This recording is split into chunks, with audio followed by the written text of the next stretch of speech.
Hi learner, this is Gaurav Sharma. Welcome to kelvin.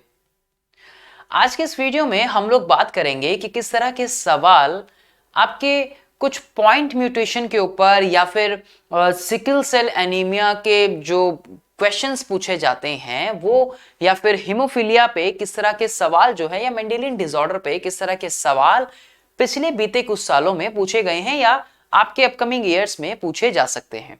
तो चलिए start करते हैं। जैसे कि पहला सवाल यहाँ स्क्रीन के ऊपर जो है, जो कि पूछा गया है कि what is point mutation, give one example. Point mutation के बारे में आप लोग जानते हैं कि पूरे सीक्वेंस के अंदर चेंज ना होना किसी पर्टिकुलर जीन के, है ना, या किसी पर्टिकुलर डीएनए के ऊपर जब आप देखते हैं ना, तो डीएनए के पूरे सीक्वेंस में चेंज ना होना, राइट, एक पर्टिकुलर स्पेसिफिक पार्ट में चेंज होना, यानी कि एक सिंगल बेस पेयर, मैं कह सकता हूं कि एक सिंगल बेस पेयर में चेंज होना, उसको हम पॉइंट म्यूटेशन का नाम देते हैं। तो पॉइंट म्यूटेशन एक तरह की जीन म्यूटेशन होती है, जो कि कैसे बनती है, due to change in a single base pair of DNA. जैसे कि आपने सिकल सेल एनीमिया के अंदर भी देखा ना कि कहां जहां पे ग्लूटामिक एसिड जो था वो वेलाइन के अंदर चेंज हो रहा था, ये चीज आपने देखी ना।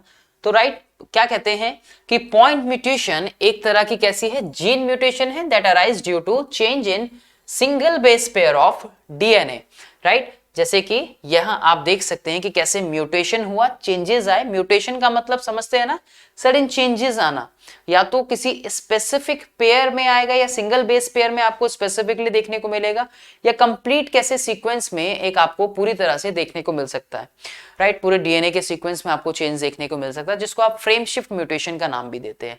लेकिन यहां हम लोग पॉइंट म्यूटेशन के बारे में बात कर रहे हैं।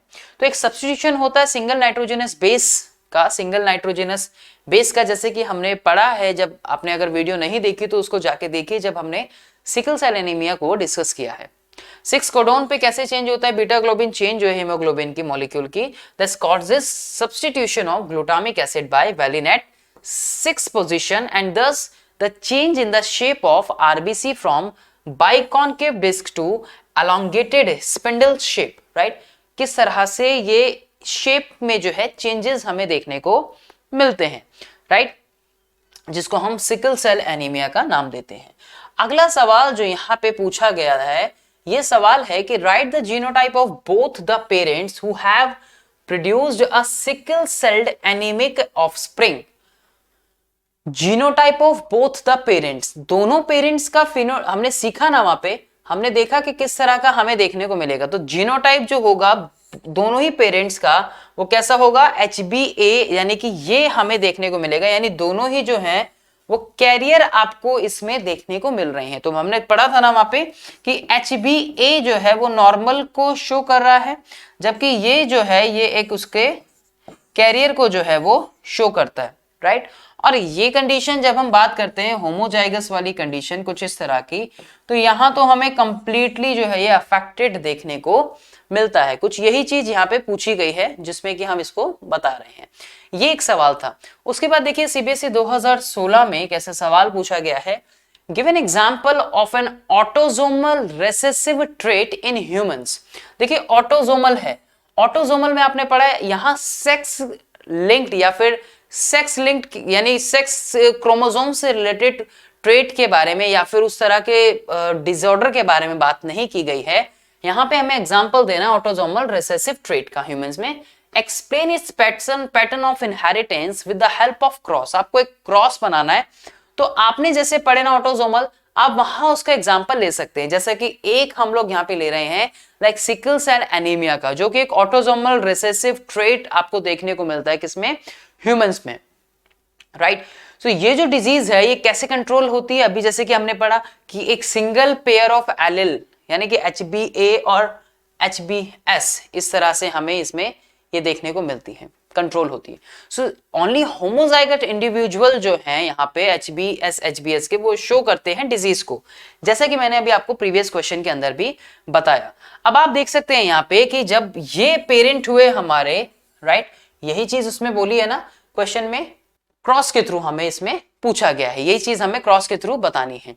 तो the heterozygous individual like HBA and HBS are carrier, यहां ये दोनों कैरियर हो गए। ध्यान से देखिएगा, सवाल आसान है बहुत, आपको जल्दी से समझ आएगा। तो यहां जब आपने इनका क्रॉस किया तो HBA मैंने बताया अगर ये प्रोजेनी आता है तो ये तो नॉर्मल कंडीशन है, जबकि ये दोनों जो मैंने बताया आपको ये कैरियर वाले बताए, और जबकि HBS वाला कैसा बताया था, अफेक्टेड जो था, हमने उसके बारे में अभी बात की थी, मैंने प्रीवियस क्वेश्चन में भी आपको बताया। तो इस तरह से क्रॉस बना के हम लोग इसमें बता सकते हैं कि किस तरह से यहां नॉर्मल कितने % देखने को मिलेंगे और यहां आपको कितने अफेक्टेड देखने को मिलेंगे। तो हम ये इसको कह सकते हैं कि ये 1:2:1 का आया है यहाँ पे, राइट। ये क्वेश्चन समझ आया। अगला क्वेश्चन देखते हैं। देखिए 2009 में जो पूछा गया है कैसा है, recently a baby girl has been reported to suffer from haemophilia. एक बेबी गर्ल है जो कि ये पता लगा है कि वो सफर है किससे, हीमोफीलिया से। हाउ इज इट पॉसिबल, ये कैसे पॉसिबल हुआ, यानी कि यहां पे ये पूछा जा रहा है कि पहले उसकी फैमिली में कौन किस तरह से अफेक्टेड था, राइट। ये चीज आप एक पेडिग्री एनालिसिस के थ्रू भी या पेडिग्री चार्ट के थ्रू भी बता सकते हैं आसानी से, जो कि हेल्प करता है। आपका पेडिग्री चार्ट जो होता है वो हेल्प करता है इसी चीज में कि कोई डिसऑर्डर कितना इनहेरिटेड हो सकता है, किसको अफेक्ट कर सकता है, या उसने किसको अफेक्ट पहले किया होगा, वो आप पेडिग्री एनालिसिस के थ्रू आसानी से बता सकते हैं। Explain with the help of cross, तो आपको ये चीज बताना है। तो एक बेबी गर्ल है हमारे पास जो सफर है किससे, हीमोफीलिया से, आप तो हमें उसको एक्सप्लेन करना है। It is possible to have a haemophilic girl if a carrier women married a haemophilic man. Carrier women के लिए हमने क्वेश्चन में कैसे पढ़ा था कि ये एक कैरियर को शो करेगी, जबकि अगर इस तरह से हमें क्रॉस अगर इसमें देखने को मिलता है या क्वेश्चन में अगर हमें शो करना है कि अफेक्टेड है, तो ये वाली कंडीशन जो है हमें अफेक्टेड की देखने को मिलेगी। ये चीज मैंने आपको बताई थी ना जब हमने बात की थी हीमोफीलिया के बारे में। अगर आपने नहीं देखी है वो वीडियो तो उसको जाके देखिए, आपको बहुत चीजें उसमें सीखने को मिलेंगी। तो यहां आपको ये अफेक्टेड देखने को मिल रहा है। तो अगर वो मैरी करती है किससे, हीमोफिलिक मैन से, अब ये एक्स लिंक्ड रिसेसिव है ना, एक्स लिंक्ड है, तो यहां तो ये वाला जो इंडिविजुअल हमें देखने को मिलेगा, जो मेल हमें देखने को मिलेगा, ये तो अफेक्टेड है। तो अगर वो मैरी करती है, women married a haemophilic man, क्योंकि यहां तो सिंगल एक्स जो है वो इनफ है इसके अंदर अफेक्ट करने के लिए, क्योंकि ये एक्स लिंक्ड है ना, जो डिसऑर्डर है ये, तो ये तो एक्स लिंक्ड है। तो ऐसे में हमें यही कंडीशन हमें दिखानी है उसमें कि अगर इसने मैरी की तो ये इसके गैमेट्स निकले अलग अलग और इनके ये गैमेट्स निकले अलग अलग, तो आप इसका क्रॉस जो है वो बना सकते हैं। तो ऐसे में क्या हमें देखने को मिल रहा है, it is possible to have a haemophilic girl if a carrier women marriage with this.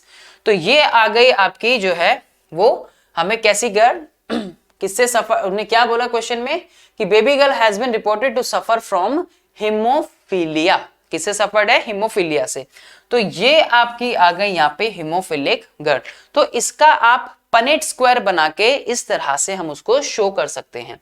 तो ये आपकी कैरियर गर्ल हुई, ये जैसे कि मैंने अभी आपको बताया कि कैरियर गर्ल हमें कैसे देखने को मिलेगी, ये आपकी एक कैरियर गर्ल हुई, ये आपकी अफेक्टेड हुई, और ये आपका मेल जो है या बॉय जो है वो क्या होगा, वो अफेक्टेड होगा इससे। ठीक है, ये कंडीशन समझ आई। ये नॉर्मल बॉय हुआ।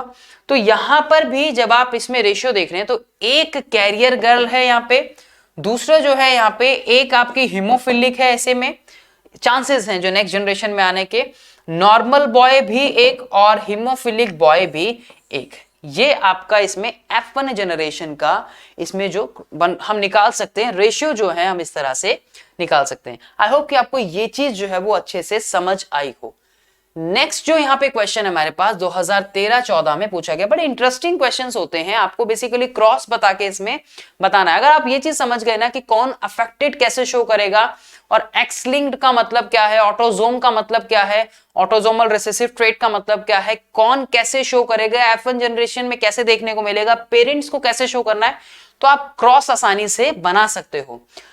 Y are human females rarely haemophilic, ये देखो वही सवाल ना घूम फिर के, how do haemophilic patient suffer. अब ये बात का अगर आपको जवाब देखना है तो अभी जैसे प्रीवियस मैंने बताया कि why are human females rarely haemophilic, क्योंकि ये एक्स लिंक्ड पे है ना, तो एक्स लिंक्ड पे अगर ये ये कंडीशन हमें देखने को मिलती है तो विमेन जो है वो कैरियर रहेगी, राइट, चांसेस कम है। ऐसी कंडीशन में उसको होमोजाइगस कंडीशन चाहिए अफेक्टेड होने के लिए, होमोजाइगस कंडीशन में ही वो अफेक्टेड रहेगी।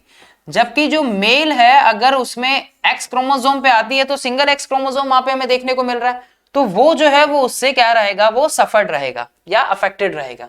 ये चीज समझ आई अच्छे से। So haemophilia is a sex linked recessive disorder. Number एक बात, the females have XX chromosome and the males have XY chromosome. वही चीज जो मैंने आपको अभी बताई। If one of the 2X chromosomes is normal, अगर दोनों में से एक नॉर्मल है तो शी रिमेन्स अ कैरियर। तो कैसे कैरियर रहेगी वो, ये वाली कंडीशन में, यानी कि एक X जो है वो कैसा है, यहाँ पे नॉर्मल है और एक जो है वो अफेक्टेड है, तो ऐसे कंडीशन में वो सिर्फ कैरियर का काम करेगी, ठीक है। एंड नॉट डिजीज्ड, तो नॉट डिजीज्ड, राइट।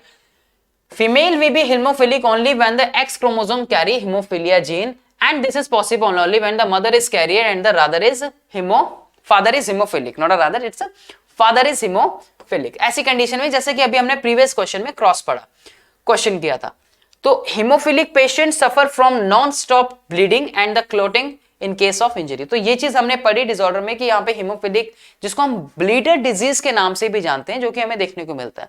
आपको मेनली जो याद रखना है कि कैरियर वाली कंडीशन कौन सी है और अफेक्टेड वाली कौन सी है, ये चीज आपको इसके अंदर देखनी है। अगला सवाल एक हॉट क्वेश्चन के अंदर आता है, काफी गर्म क्वेश्चन है। तो क्या है ये, a non haemophilic couple was informed by their doctor. देखिए नॉन हीमोफिलिक कपल, ठीक है, क्वेश्चन को ध्यान से देखिएगा, अच्छा सवाल है। Non haemophilic couple was informed by their doctor that there is a possibility of haemophilic child, there is a possibility of haemophilic child. Non haemophilic couple है, was informed by their doctor that there is a possibility of hemophilic child be born to them।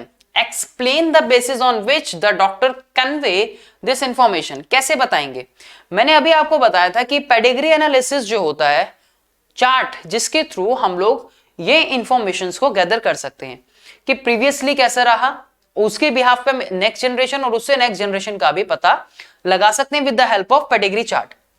Give the genotype and the phenotype of all the possible children who could be born to them। हमें genotype और phenotype बताना है आने वाले उनका generation का।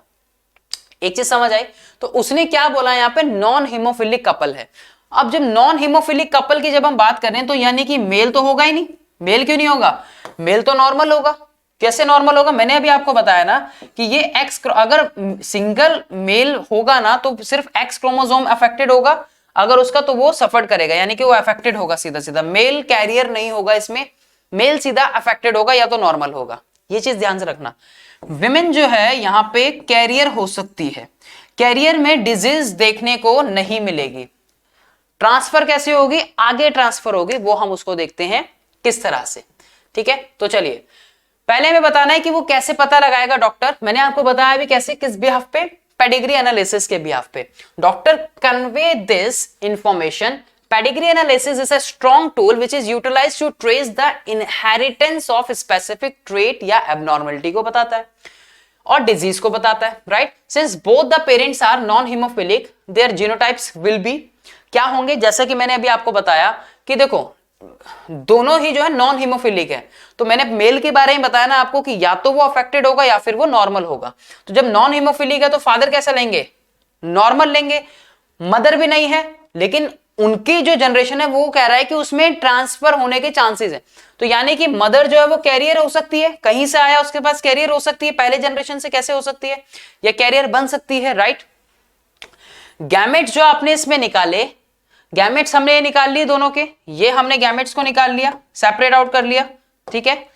तो इसके बाद यहां से गैमेट्स निकले। अब जब हमने इनका क्रॉस कराया तो ये एक नॉर्मल फीमेल निकली, एक नॉर्मल फीमेल निकली, नॉर्मल फीमेल निकली।